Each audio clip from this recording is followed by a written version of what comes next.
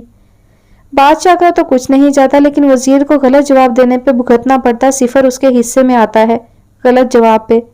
کھڑے ہوتے خضر نے اپنے کوٹ کا بٹن بند کیا، حارب کے میز سے اپنا موبائل اور کی اٹھائی۔ اور تمہیں پتا ہے میری کہانی میں وزیر کون ہے؟ تم حارب ابراہیم، تم۔ میز سے موبائل اٹھاتے ہوئے جھکا اور کھڑے ہوتے اس کے جملے نے حارب کو ساکت کر دیا۔ جیسے ہی خضر اس کے کیبن سے نکلا، حارب نے سیٹ سے پشت لگا کے گہرا سانس لیا۔ وہ خود کو پرسکون کر رہا تھا، وہ لفظوں کو بن کے جال بنانے میں ماہر تھا۔ حارب کے دل نے بے ساختہ گواہی دی تھی۔ حارب نے اسے کچھ بھی نہ بتانے کی جیسے قسم کھا لی تھی، بابا اور گرینڈ پا کے لیے جیسے وہ وہاں تھا ہی نہیں۔ اس کے پاس ان سب کو سچ بتانے کے علاوہ کوئی چارہ نہیں تھا۔ اس نے ٹینا کو کال کی، وہ کچھ دیر تک ہی اس کے گھر موجود تھی۔ سامنے گرینڈ پا اپنی کرسی پہ بیٹھے تھے اور نوال کے بابا اس کی دائیں طرف کھڑے تھے۔ حارب اور ابیرہ سیڑھیوں کے پاس کھڑے تھے۔ ٹینا خضر کی پشت پہ کھڑی تھی جب وہ بولنا شروع ہوا۔ لندن، وہ ساکن سا اپنے کمرے میں بیٹھا تھا۔ وہ یہاں نوال کے خواب کی تعبیر کے لیے محنت کر رہا تھا، لیکن وہ نوال کو بہت پیچھے چھوڑ آیا تھا۔ ابھی جب کچھ دیر پہلے نوال سے بات ہوئی اور اس نے ٹیسٹ دینے سے انکار کر دیا تھا، کافی دیر تک وہ ہل ہی نہیں سکا تھا اپنی جگہ سے۔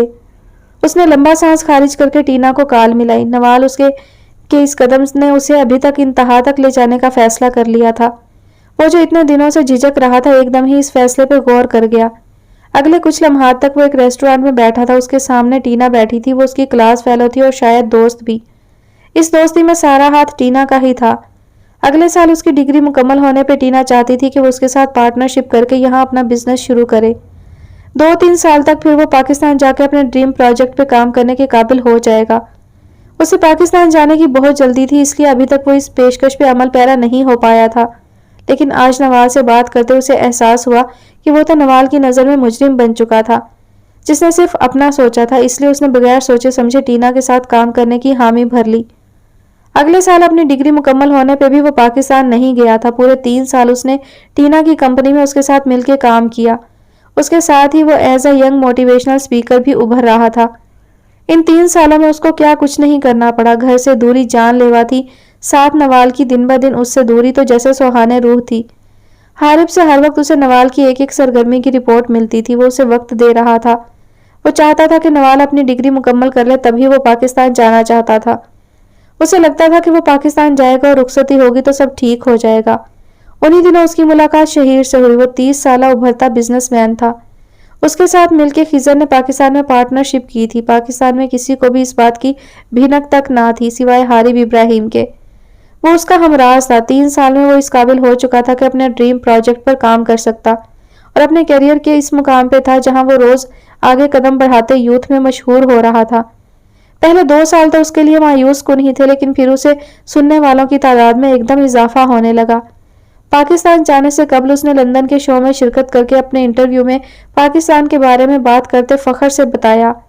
ہوسٹ نے اسے پاکستان منتقل ہونے کی بات پہ منہ بناتے کہا کہ وہ ایک کامیاب انسان پاکستان جا کے خود کو ضائع کرنے کی بجائے لندن کو پریفر کیوں نہیں کرنا چاہتا۔ اس نے مسکرا کے جو الفاظ بولے وہ ایک ویڈیو ایک ہی رات میں پورے پاکستان میں تہلکہ مچا چکی تھی۔ ہوسٹ نے اس سے کہا تھا کہ ایسا کیا ہے پاکستان میں جو وہ لندن نہیں رہنا چاہتا۔ اس نے مسکرا کے پاکستانی کہا تو ہوسٹ بھی زبردستی مسکرائی، لیکن خضر ابراہیم کو اس ایک لفظ نے عروج پہ پہنچا دیا۔ اس کو دیکھنے سننے والوں نے اس قدر پذیرائی سے نوازا کہ جب وہ پورے 7 سال بعد پاکستان کی زمین پہ قدم رکھنے آیا تو وہ ایک سٹار بن چکا تھا۔ اس کو چاہنے والے اس کو فالو کرنا شروع کر چکے تھے۔ ٹینا بھی اس کے ساتھ ہی آنا چاہتی تھی، لیکن خضر نے اسے سارا بزنس سمیٹ کے آنے کی تاکید کی۔ اس طرح وہ اکیلا ہی پاکستان آیا تھا اور چھا گیا۔ اسے ہر طرف سے انٹرویوز کی کال آنا شروع ہو گئی۔ بہت سے ٹاک شوز نے اسے انٹرویو کیا اور پھر وہ بلندیوں کو چھوتا انسان نوال زیدی کو جیسے نظر ہی نہیں آتا تھا۔ نوال کو اس نے منانے کے ساتھ ساتھ اپنے ڈریم پروجیکٹ پہ کام کرنا شروع کر دیا۔ اس کو شروع میں کوئی مسئلہ نہیں ہوا، جگہ بہت پہلے ہی اس نے خرید لی تھی، لیکن اس پسماندہ علاقے میں ایک گرلز کالج کی تعمیر میں اسے اتنی مشکلات کا سامنا کرنا پڑے گا اس نے کبھی سوچا بھی نہ تھا۔ اس علاقے کی جاگیردار نے اس پہ پریشر ڈالا تھا کہ وہ جرت بھی نہ کرے یہاں لڑکیوں کا کالج بنانے کی، لیکن وہ تو جیسے ٹھان چکا تھا۔ ٹینا اور شہیر اس کے ساتھ تھے۔ یوتھ میں وہ بہت فیمس بندہ تھا۔ پہلے تو اس کا دل چاہا کہ حارب کو بتا دے، لیکن حارب کو پتہ چلنے کا مطلب نوال کو پتہ چل جاتا اور نوال کو پتہ چلنے کا مطلب اس کا سارا سرپرائز ختم ہو جاتا۔ بلڈنگ تیار ہو چکی تھی اور دوسری طرف نوال نے بھی اس کے ساتھ رخصتی کی حامی بھر لی تھی۔ سب ٹھیک ہو رہا تھا۔ وہ اپنے کمرے میں تھا جب حارب نے اسے بتایا کہ وہ عبیرہ اور نوال کے ساتھ شاپنگ کے لیے جا رہا ہے۔ خضر بھی جانا چاہتا تھا، لیکن اگلے ہی پل اسے خبر ملی کہ جاگیردار کا بڑا بیٹا کالج کی بلڈنگ دیکھنے پہنچا ہوا ہے۔ وہ ابھی اس چیز کا رسک نہیں لینا چاہتا تھا، اسی لیے وہ تیزی سے باہر کی طرف بھاگا تھا۔ نیچے آتے اس کی نظر نوال پہ پڑی تھی۔ وہ تیار شاید حارب کا انتظار کر رہی تھی۔ 1 منٹ کے لیے تو اس کا دل چاہا وہ رکے اور نوال سے بات کرے، لیکن پھر سیڑھیاں اترتے ہی ٹینا کی کال دوبارہ آ گئی۔ وہ بھاگ کے اس کے پاس سے گزر گیا تھا اور یہ بھی جانتا تھا کہ نوال کو پتہ چل چکا تھا کہ وہ پریشان ہے۔ وہ واپس آ کر اسے بتا دے گا، اس نے سوچا، اور تیزی سے ڈرائیو کرتے وہ کالج پہنچا جہاں ان کے کالج کی تعمیر آخری مرحلے میں تھی۔ ٹینا باہر گیٹ پہ ہی اس کا انتظار کر رہی تھی۔ اندر کی طرف وہ بڑے جہاں ایک آدمی بڑے کروفر سے ایک کرسی پہ بیٹھا تھا اور اس علاقے کے چند ایک لوگ اس کے ارد گرد کھڑے تھے۔ تو ہے وہ بڑا آدمی جس نے یہاں کڑیوں کے پڑھائی واسطے سکول کھولا ہے؟ وہ عجیب سے حلیے کا آدمی اپنی مونچھوں کو بل دیتے بولا۔ ٹینا نے خضر کو ریلیکس رہنے کا اشارہ کیا۔ وہ جانتے تھے کہ اگر وہ بری طرح پیش آئے تو اس علاقے کی کوئی لڑکی بھی پڑھ نہیں پائے گی، اس لیے اس نے تحمل کا مظاہرہ کرنا چاہا، لیکن سامنے والے نے اس کے سامنے پیپرز پھینک دیے۔ اس نے جیسے ہی وہ پیپرز دیکھے تو اس کی آنکھیں پھٹنے کے قریب تھیں۔ وہ اس کالج کی جگہ کے اصلی پیپرز تھے۔ خضر کو صحیح معنی میں حالات کے سنگین ہونے کا پتہ چلا۔ وہ آدمی اسے دھمکی دے گیا تھا کہ وہ اس پہ اب کیس کرے گا۔ اسی دن ٹینا بہت مشکل سے اسے مال لائی تھی اور پھر انہوں نے وہاں شہیر کو بھی بلوایا تھا جس سے انہوں نے وہ جگہ خریدی۔ اس شخص نے دھوکہ دیا تھا۔ فوڈ کارنر پہ ایک جگہ بیٹھے وہ غصے سے کھول رہا تھا جب ٹینا نے اسے اشارے سے بتایا کہ ابھی نوال وہاں سے گزری ہے۔ خضر نے مڑ کے نوال کو دیکھا کہ وہ ایک طرف حارب اور عبیرہ کے ساتھ جا کے گمسم سی بیٹھ گئی تھی۔ غصہ ایک دم ہوا میں تحلیل ہوا تھا اس کا. وہ اسے پہچان چکی ہوگی اور اب سوچ رہی ہوگی کہ وہ یہاں ٹینا کے ساتھ کیا کر رہا تھا. ڈیم اٹ، اس نے غصے سے میز پہ ہاتھ مارا تھا. جو کچھ بھی ہو رہا تھا ٹھیک نہیں تھا. وہ یہ سب اپنے طریقے سے سنبھالنا چاہتا تھا. وہ جانتا تھا پولیس انوالو کرنے کے بعد شاید ہی کوئی اپنی بیٹی اس کے کالج میں پڑھنے بھیجتا. یہ علاقہ بھی ایسا تھا جہاں لڑکیوں کو کم ہی کہیں نکلنے کی اجازت ملتی تھی. خضر کو ان لوگوں کو اعتماد میں لینا تھا. یہ ایک مشکل عمل تھا لیکن ناممکن تو نہیں تھا. بہرحال وہ کر تو لے گا، وہ یہ جانتا تھا، لیکن وہ یہ بھی جانتا تھا کہ اس کے لیے اس کی قیمت چکانا ہوگی. ہر خواب کی قیمت ہوتی ہے جو ادا کرنی پڑتی ہے. اس ایک خواب کی قیمت کیا ہوگی وہ نہیں جانتا تھا. بس اسے یہ کرنا تھا. اس نے ان دنوں وہاں کے لوگوں کے ساتھ اٹھنا بیٹھنا شروع کیا تھا. ٹینا اس کے ساتھ کئی لوگوں کے گھر بھی گئی تھی. ان دنوں وہ بہت مصروف رہا تھا. نوال اور حارب کے نکاح کی تیاری خود ہی کی تھی. وہ جانتا تھا وہ اس سب میں پھنس کے بہت پیچھے رہ رہا تھا، لیکن اس کے پاس کوئی چارہ نہیں تھا. ایک بار تو اس کا دل کیا کہ نوال کو بتا دے. اسی لیے حارب کے نکاح کی رات اس نے نوال کو روکا تھا. وہ اسے سب بتانا چاہتا تھا.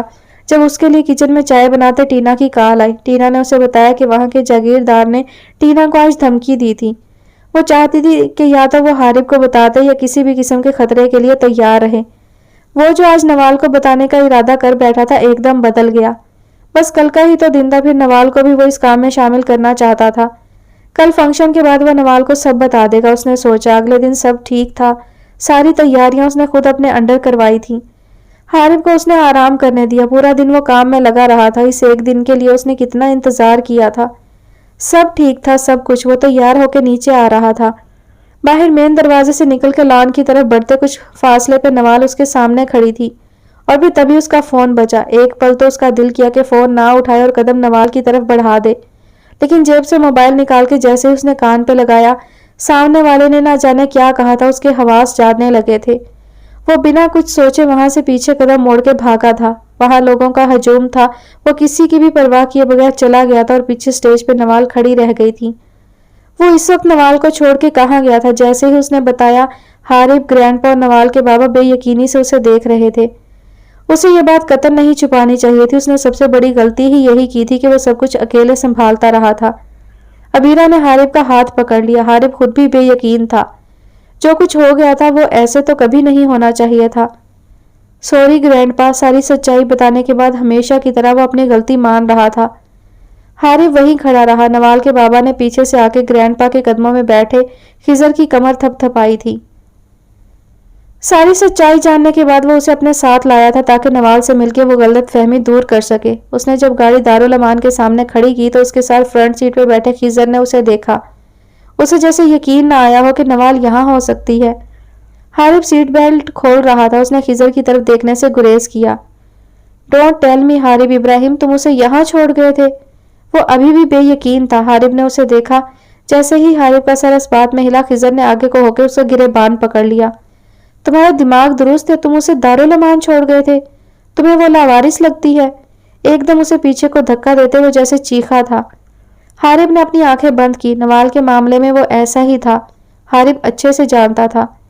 خضر کے دماغ کی رگیں تن گئی تھی. خود کو پرسکون کرتے اس نے سانس لیا.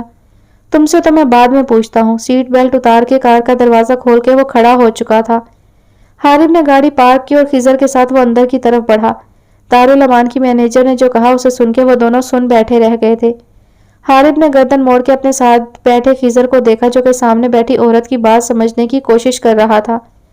حارب کا دماغ گھوم گیا. 2 منٹ کی خاموشی کے بعد خضر اٹھا اور شکستہ قدموں سے باہر نکل گیا. حارب کے لیے وہاں سب کچھ ہی رک گیا تھا. خضر نے صحیح کہا تھا. وہ بادشاہ تھا. اگر کوئی اس کہانی میں وزیر تھا تو وہ حارب ابراہیم تھا. اور صفر اس بار وزیر کے حصے میں آ گیا تھا. وہ بے وقوفی کر گیا تھا. وہ کیسے اتنا لاپرواہ ہو سکتا تھا کہ نوال نے اسے کہا کہ وہ دارالامان چھوڑ دے اور وہ اسے چھوڑ گیا؟ کیسے؟ کیوں؟ اس کہانی میں حارب کے حصے میں گلٹ آیا تھا.